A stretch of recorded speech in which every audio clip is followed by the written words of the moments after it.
Welcome to African MedTech Founder, a channel where we talk about building real businesses in Africa, especially in MedTech, grounded in discipline, faith, and practical reality, not hype. If you're building a startup in Africa, especially in MedTech, your first funding is probably not $500,000. It's not $1 million. It's $10,000, maybe $25,000. If you're lucky, $100,000.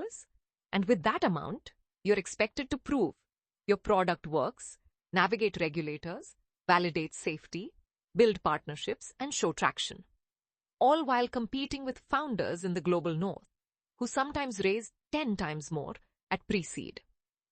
So the real question is not, how do I survive on 10K?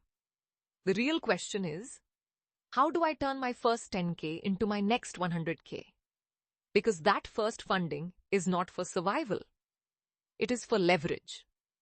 Now here's something people don't talk about. MedTech is slow. Not because you're incompetent, but because regulators are protecting lives. That means documentation, testing, iterations, back and forth reviews, sometimes 2 years, sometimes 5, sometimes 10. And yet, early funding in Africa rarely reflects that reality. So you cannot afford to waste your first check.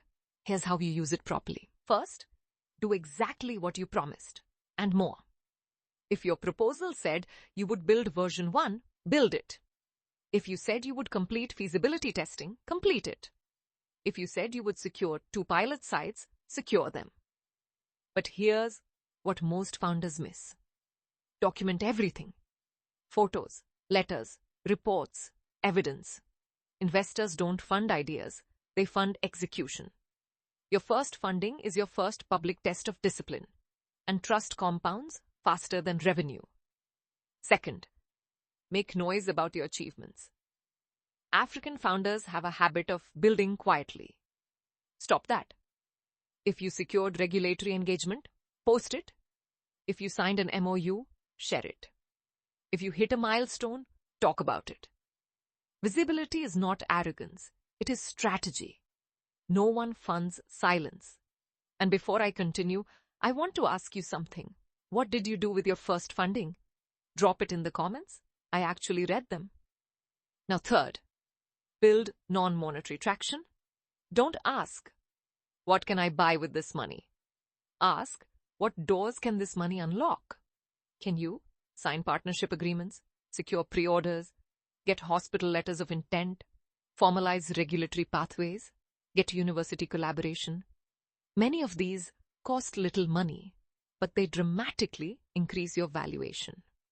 Money follows momentum.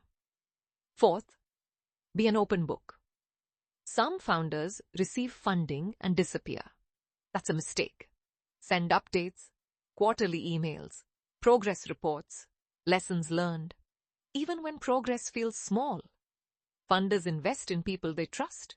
Transparency builds that trust, and sometimes your first funder becomes your bridge to your next one. Fifth, plan months ahead. Never start raising when you have 2 months left. Start conversations at least a year before you need your next round, because raising in Africa takes time. And finally, and this is important, do not become a grantpreneur. Do not build a company whose product is grants. Grants are fuel. They are not the engine. If your startup survives only by chasing funding after funding, you are building a fundraising machine, not a sustainable company. Real sustainability comes from traction partnerships, validation discipline. Your first 10K is not small. If used emotionally, it disappears. If used strategically, it unlocks your next 100K. If this gave you clarity, like this video, so YouTube pushes it to more African founders who need it. Subscribe to African MedTech Founder if you want more honest conversations about building in Africa. And in the comments, tell me, what mistake do you think founders make most after receiving money? Let's learn from each other. From prayer to product,